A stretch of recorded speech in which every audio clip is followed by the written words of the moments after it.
Teams can design and build their own version of a seismograph and test it on the Baker Shaker. Oh, it's wiggling. I see little wiggles. Look at that. Even the slightest vibration, it's picking up. So cool. Wow. The best vibrations yet.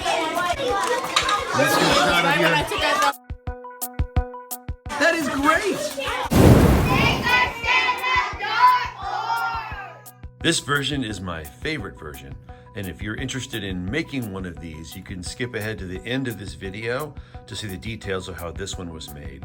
But I thought it would be helpful for people making their first shake table to see the other versions that I went through and the challenges that I faced that led me eventually to this version that I like. KISS, keep it simple. Square frame here. And then to keep the rollers from going too far, just screws on each one. I also put rubber bands on the ends so the rollers wouldn't slide up and over the lip here.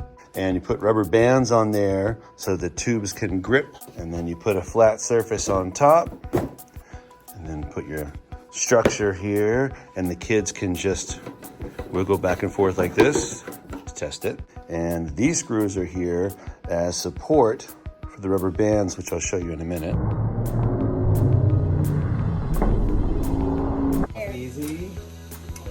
It's gonna fall. Building up. It's gonna fall.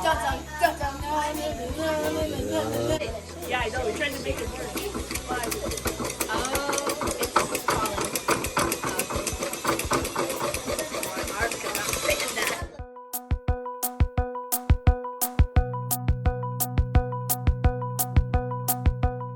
I just got a fan.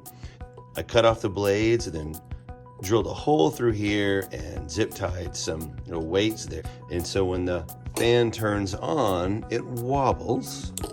I drilled holes in the tray and so I could zip tie the fan down to the tray. And now I'm going to put the screw back in so that the face protects people from getting hit by the spinning motor.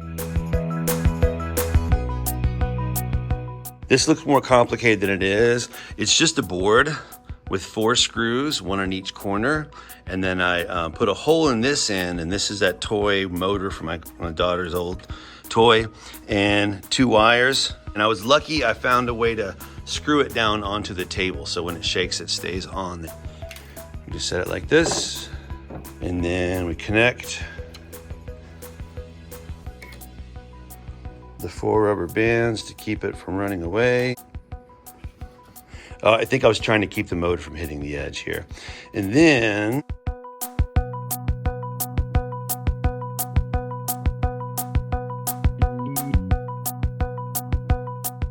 I just drilled a tiny little hole in the wing here of the plastic piece. Pipe cleaner. I left this long on purpose, and I need to create an on-off switch for this.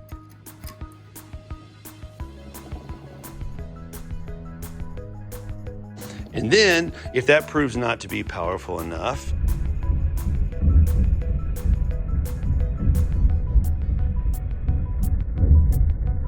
somebody gave me this mini car battery. This is a 12-volt battery. And of course, you want to test this on your motor before you put all this together to make sure it doesn't burn out the motor.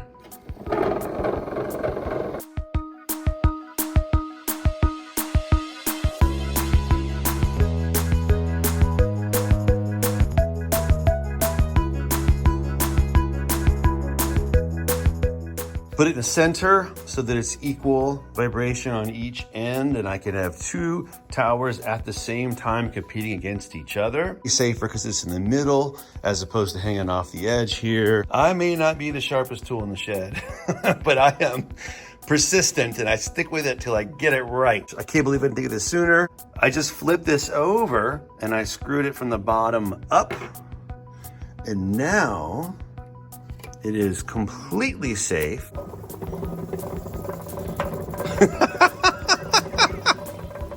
And I I just drilled a hole and then pushed the motor down into it. And I was lucky to have these little plastic pieces there, so I just screwed them on. And then drilled a hole through here so I could loop this really strong string and these hex nuts. And then flip it over. So now the spinning will be happening underneath where nobody's fingers will get hit.